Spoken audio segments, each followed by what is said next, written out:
ভাইরে ভাই, আলু দিয়ে এমন মজার তরকারি আগে খেয়েছেন? প্রতিদিনের সেই সাধারণ আলু আজ একটু অন্যভাবে রান্না করব। আর এইভাবে রান্না করলে আলুর স্বাদ যে কতটা বেড়ে যায় সেটা না খেলে বিশ্বাসই করবেন না। চলুন খুব সহজেই বানিয়ে ফেলি দারুণ মজার এই আলুর তরকারি। এখানে আমি প্রায় 5 থেকে 6টি মিডিয়াম সাইজের আলুর খোসা ছাড়িয়ে তারপর চাকচাক করে কেটে ধুয়ে পরিষ্কার করে নিয়েছি। এবার চুলায় একটা প্যানের মধ্যে দিয়ে দিলাম 3 চামচের মতো তেল। তেলটা গরম হয়ে এসেছে, তাই এখানে এই চাকচাক করে কেটে রাখা আলুগুলোকে দিয়ে দিচ্ছি। এই আলুগুলোকে আমি প্রথমে একটু ভেজে নেব, সেই জন্য এখানে আমি সামান্য একটু লবণ দিয়ে দিচ্ছি, আর সামান্য একটু হলুদের গুঁড়া, সামান্য একটু মরিচের গুঁড়া দিয়ে নাড়াচাড়া করে কিছুক্ষণ ভেজে নেব। ঢাকনা দিয়ে ঢেকে দেওয়ার কোনো প্রয়োজন নেই। চুলার আঁচ মিডিয়াম টু হাই ফ্লেমে রেখে একটু নাড়াচাড়া করে ভেজে নিতে হবে। খুব বেশি সিদ্ধ হওয়া পর্যন্ত ভাজার দরকার নেই, জাস্ট হালকা একটা কালার আসলেই হবে। তো এই যে আলুগুলোকে আমি নাড়াচাড়া করে ভালো করে ভেজে নিয়েছি। এবার এই আলুগুলোকে আমি একটি বাটির মধ্যে উঠিয়ে একটা সাইডে রেখে দিব।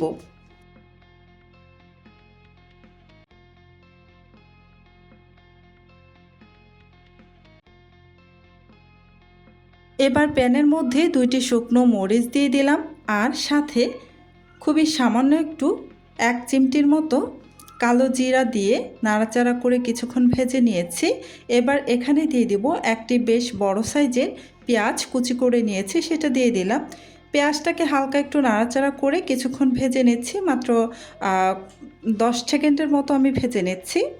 10 সেকেন্ডের মতো ভেজে নিয়ে তারপর এখানে আমি দিয়ে দিচ্ছি রসুন কুচি, প্রায় 8 থেকে 10টি ছোট দেশি যে রসুনটা আছে সেই রসুনগুলোকে আমি কুচি করে নিয়েছি। আর হাফ চা চামচ মতো আদা কুচি দিয়ে দিয়েছি। আপনারা চাইলে কিন্তু আদা রসুনের পেস্টও ব্যবহার করতে পারেন, তবে আমি কুচি করে ব্যবহার করেছি। এভাবে ব্যবহার করলেও কিন্তু খেতে ভীষণ ভালো লাগে। তো এবার এখানে আমি সামান্য একটু তেল দিয়ে দিলাম। তেলটা একটু কম মনে হচ্ছে, তাই আমি একটু তেল দিয়ে দিয়েছি। এবার কিছুক্ষণ ভেজে নিয়ে তারপর এখানে দিয়ে দিলাম একটি বড় সাইজের পাকা টমেটো কেটে তারপর দিয়ে দিয়েছি। এবার হলুদের গুঁড়া দিয়ে দিলাম হাফ চা চামচ, মরিচের গুঁড়া হাফ 1 চা চামচ, আর জিরা ধনিয়ার গুঁড়া দিয়ে দিলাম 1 চা চামচের 3/1 স্বাদ অনুসারে লবণ আর সামান্য একটু পানি দিয়ে এবার এই সমস্ত কিছু একসাথে ভালো করে কষিয়ে নিতে হবে। টমেটোটা একদম সফট হয়ে গলে আসা পর্যন্ত কিন্তু ভালো করে কষিয়ে নিতে হবে। সেই জন্য আমি ঢাকনা দিয়ে ঢেকে কিছুক্ষণ কষিয়ে নেব। ফিরে আসছি কিছুক্ষণ পর।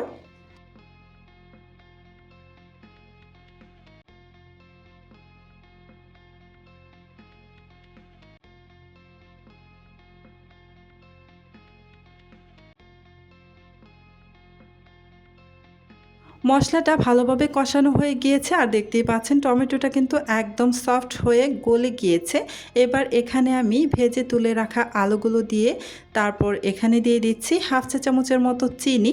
চিনিটা দিলে এর টেস্টটা কিন্তু একটু ভালো আসে, তবে খুব বেশি মিষ্টি করে ফেলবে না, তবে টেস্ট বেড়ে যাবে।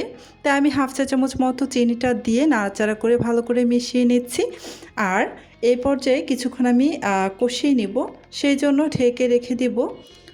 প্রায় 1 মিনিটের মতো আমি ঢেকে রেখে দেব। চুলার আঁচ কিন্তু এ পর্যায়ে মিডিয়ামে থাকবে, খুব বেশি আঁচে রাখা যাবে না। প্রায় 1 মিনিটের মতো আমি ঢেকে রেখে দিয়েছিলাম। এবার এখানে ঢাকনাটা সরিয়ে নিয়ে কিছুটা পানি দিয়ে দিলাম, খুবই সামান্য একটু পানি দিয়ে দিলাম। আর দিয়ে দিয়েছি কাঁচামরিচ ফালি, আর বেশ খানিকটা ধনিয়া পাতা কুচি দিয়ে আলতো হাতে নেড়ে চেড়ে আবার আমি ঢেকে রেখে দেব একদম পানিটা শুকিয়ে আসা পর্যন্ত। আর যারা এই ধনিয়া পাতাটা খেতে পছন্দ করেন না, অনেকে আছেন ধনিয়া পাতাটা খেতে পছন্দ করেন না, আবার অনেকে আছেন পছন্দ করেন। যারা পছন্দ করেন না ওনারা কিন্তু স্কিপ করে যেতে পারেন, আর যারা পছন্দ করেন ওনারা অবশ্যই ধনিয়া পাতা কুচিটা এখানে অ্যাড করবেন। এই যে আমি কিছুক্ষণ রান্না করে নেওয়ার পর ঢাকাটা সরিয়ে নিয়েছি, আর দেখতেই পাচ্ছেন একদম ঝোলটা কিন্তু শুকিয়ে এসেছে। আর আমি নামিয়ে এবার সার্ভ করে নেব। তো বন্ধুরা, তৈরি হয়ে গেল আমাদের অসাধারণ মজার আলুর তরকারি। একদম সাধারণ আলু দিয়ে এতটা মজার স্বাদ, সত্যি একবার খেলে বারবার এভাবেই রান্না করতে ইচ্ছে করবে। রেসিপিটি ভালো লাগলে অবশ্যই ভিডিওটিতে একটি লাইক দেবেন, আর এমন সহজ মজার রেসিপি পেতে আমার চ্যানেলটি সাবস্ক্রাইব করে পাশে থাকা বেল আইকনটি অন করে রাখবেন। তো আজকের মতো এখানেই বিদায় নিচ্ছি। আল্লাহ হাফেজ।